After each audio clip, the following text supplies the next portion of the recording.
Page 8, stained glass windows. This is kind of a piece where you just sit back and just let the music absorb you, or you get absorbed in the music. You're just listening to the harmonies really mainly. Although it has a pleasant melody too. I'll look it over, it's 2 pages long, treble bass clef, 3 sharps in the key signature. This is in the key of A major, so if you're doing scales and arpeggios, make sure you do the scale for an arpeggio for A major and F sharp minor. Now that sounds ugly. F sharp minor, oh no. It's 3 sharps. I got videos, you can do that. It familiarizes you with which block keys to use. You're not thinking which are sharp now, which ones do I sharp. You're just playing the notes in the scale. It's so much easier to look at it that way. It really is. 4/4 time signature, right hand first. Let's see what we get here. We're here. 1, 2, 3, 4, 1, 2. That's basically what it is. That's the rhythm. 1, 2, 3, 4, 1, 2. Okay. Let's go up to the top of page 9. It's here. 1, 2, 3, 4, 1, 2, 3, and it's 3 and 4 and 3 and 4. Now, at the end of the second line, you'd be here, and at the start of the third line on page 9, they want to just reach up. If that's a stretch, you should be able to do that. But if not, you can always play the E at the end of the second line with your thumb. Here. This way, all you got to do is here, and it is a G natural here. Otherwise, it'd be a G sharp. Now, at the end of the third line, they want 4th finger again. I'd rather not. I want to connect this. I want to feel it. I want to feel the melody. So I want to connect. I don't want to go from here to here. So I'm going to change the fingering. You'll notice this is the 3rd line down on page 9. 3rd line down, the 2nd and 3rd measure. You're here, and then here. Here, okay. I have 2 A's there. The 8th note A and the whole note A. There are 2 A's. It's a repeated note. We can change hand positions on repeated notes. I'm going to do that. I'm going to play the 8th note with 4th finger, but the whole note rather than 4th finger, I'm going to use 5th finger. I'm going to do that. That's all I'm going to do. That way, a 3rd finger is fine for the F sharp. So it's here. 4, 3. This way I'm in position. That's what I would recommend. Now, you also get the same thing, I missed it before, on page 8. Took the 3rd line down, going from the 2nd measure and the 3rd measure. You're here. Then they want you to do 4 again. No, it's the same thing. It's go to 3, 5. This sets you up for that, so you can connect it all. That's what I'm after. Left hand is just half notes. So here, come down. They're octaves. Here. If you have a short keyboard and you don't have these notes, you just play you may have to play this note twice because you don't have the low note. Just play that note twice then, whichever. But if you look through here, you'll see in most of these places, you'll get that 8 VA under the note. In most, the difference where you don't get it is like on page 8, 3rd line down, the last 2 measures, the D's. You don't need the 8 VA under it because the notes within the staff is easy to get, or it's close to the staff. But these others, if they didn't have the 8 VA, there'd be ledger lines, and they're avoiding the ledger lines by using the 8 VA. It makes it a little easier to read. They could have used ledger lines instead of the 8 VA, but okay. And that's really what the left hand is doing. You just make sure the last 2 notes each time is 1, 5. Always connect those, whatever they are. So put the hands together, we're here. They don't tell you fingering at the beginning, just finger it. I use 4 and 2. The quarter notes give you left hand time to move back up.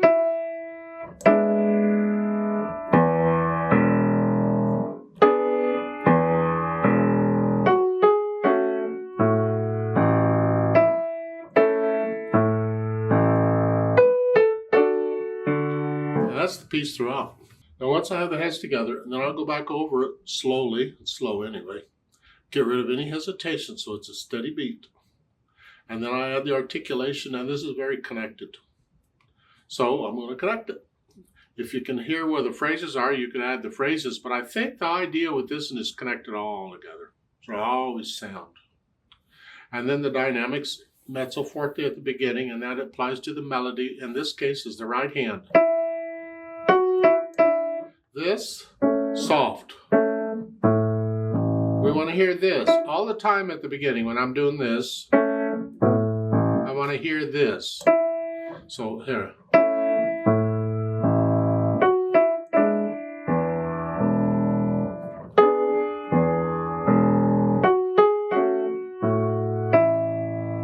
So I didn't play it right, but you get the idea. Now on page 9, third line down, here it goes down to mezzo piano. It's sort of soft. It's mezzo forte, mezzo piano. It's a little softer. It's all sort of soft in the right hand, very soft in the left.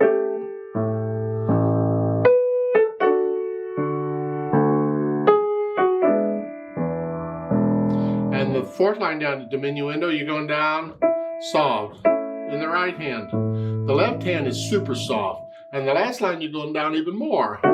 So the last line is soft, just a little softer, very soft, super soft. I want to hear the right hand.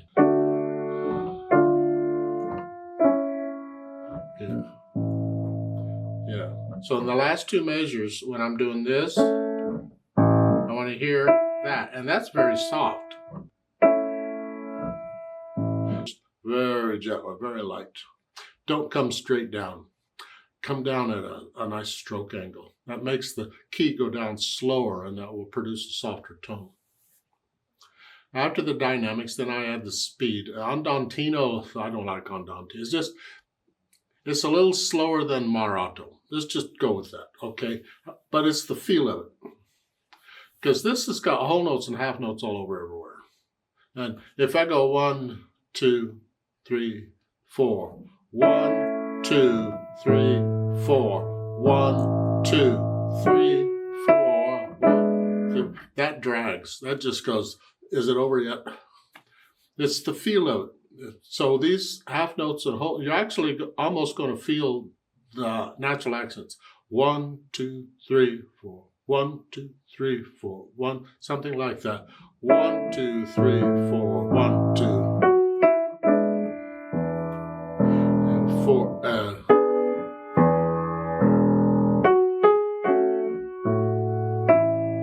about to play the right notes, but I think that speed is more like it.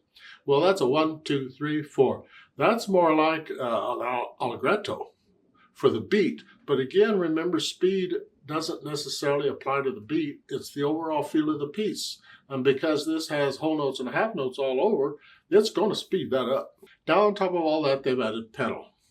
Here, the pedal is giving us time to color the notes, because you're listening to these notes quite a while. It's a lot more interesting if you could add some overtones to them. Here, and that's really what we're doing with the pedal. It's also helping us connect these notes that we can't connect with the fingers, but mainly it's to add the overtones. A lot of times in music or in piano when we play them, we use pedal to add overtones to the longer held notes to give them a little color. That's what we're doing throughout here. We're also kind of blending sounds together because, you know, that's part of what this is about. You're getting lost in the harmonies. Here we're going to do the overlapping. So the notes first, then the pedal. Going to change the notes after, or change the pedal after playing the notes. It overlaps, it lags.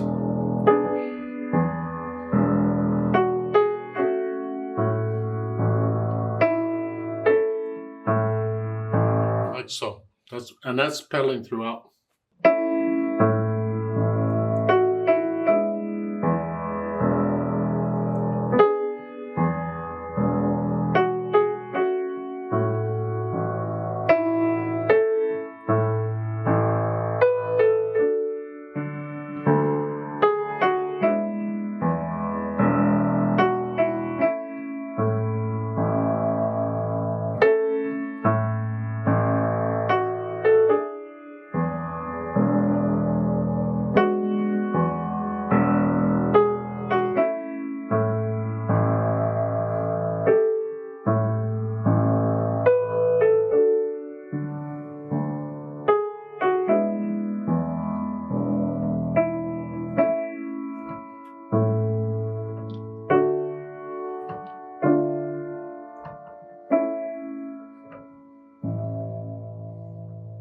Let's play this together slowly. It's slow anyway.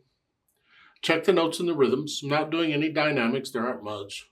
I'm not going to do the pedal because you hear the notes better without the pedal. I'll give us 4 counts. 1, 2, ready, go. 1, 2, 3, 4, 1, 2.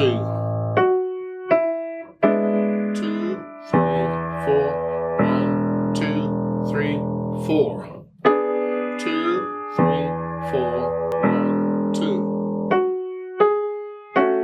2, 3, 4, 1, 2. 2, 3, 4, 1, 2. 2,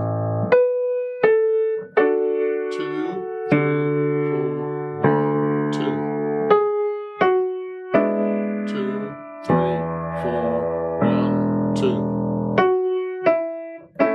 2, 3, 4, 1, 2, 3, 4. 2, 4, 1, 2. 2, 3, 4, 1, 2, 3, 4.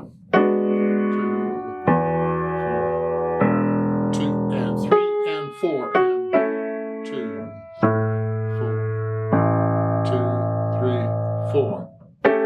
2, 1, 2. 2, 4, 1, 2. 2, 4, 1, 2. 2, 3, 4. 2, 3, 4.